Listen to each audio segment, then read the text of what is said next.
Hi, welcome back to Live Amazing with Stefan. Today I want to talk to you about the way we look at health and how we define health.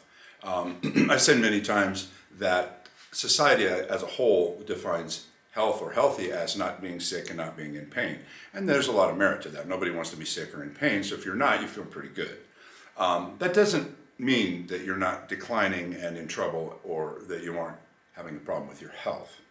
More specifically, when the workout public, those of us who go to the gym, work out, and we try to get healthy, even if you do activities or whatever, we tend to judge how healthy we are by how much trauma we can put ourselves through, how much weight we can lift, how many pull-ups we can do, push-ups we can do. And while those things are good to check your conditioning, when I was 63, I'm 68 now.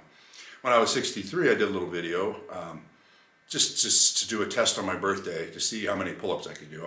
I was sweating that I wouldn't be able to get 10. I'm 200 pounds, so, 63-year-old guy, I haven't done pull-ups in years, and in my heyday I could only do 10 and hadn't done them for 20 years. Anyway, the point of the story is I did about 12. Ooh, yay. And when I turned 64, I did 21. And then I realized, who cares? I mean, that's great, but I also pulled my deltoids while I was doing that. The point here is trauma does not equate health. The amount of trauma you can put yourself through. I can do 500 sit-ups, I can do 1,000 push-ups. That's great. That's more of an activity. You don't have to do 500 push-ups to be healthy. And when we need to start shifting over to creative perspective versus a competitive perspective, so that we understand that being optimally healthy doesn't mean you have to be stronger, faster, and do more push-ups than the guy next door.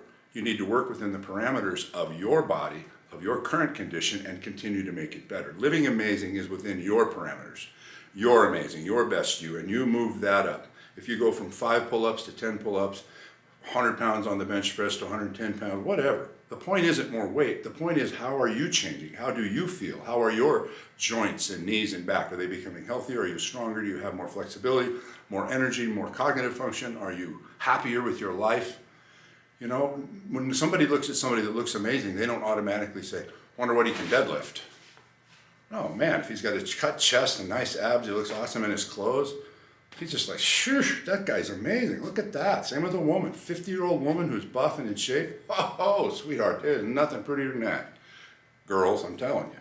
Anyway, we got to stop looking at the trauma that we can tolerate as the level of health that we are. The younger people, 20s and 30s, that's how we all did it. That's how we still do it. Oh, I can do yoga. I can put my foot inside this ear and pull it out that ear and sit on it, and I'm superior because of that. No, it's a trick you learned, and it's something you can do, and that's great.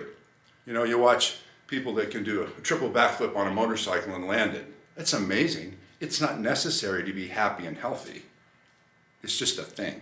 So we need to get back to optimal health, optimal training, creative bodybuilding, and get on board with what's going to work for you personally, not worry about how much trauma you can tolerate. So go to my website, liveamazingnow.com. Check the videos there for the help and support on all the issues of mental perspective, nutrition, hormone balancing, and exercise. And read the books. Live Amazing, very simple. If you're a beginner, I highly recommend that because it'll introduce you comfortably to the way to go and proceed without any pain, suffering, or sacrifice. If you're already into this, jump into creative bodybuilding. I don't care how advanced you think you are, trust me, that book will help you tremendously. I got 50 years experience, and I don't know what advanced is, but I got to tell you, I'm there. Am I a championship bodybuilder? No, I'm 68 years old, living amazing and getting better every day. I'm sharing this information with you so that you can do the same for yourself. So until then, I hope you're well and let's all live amazing. Thank you.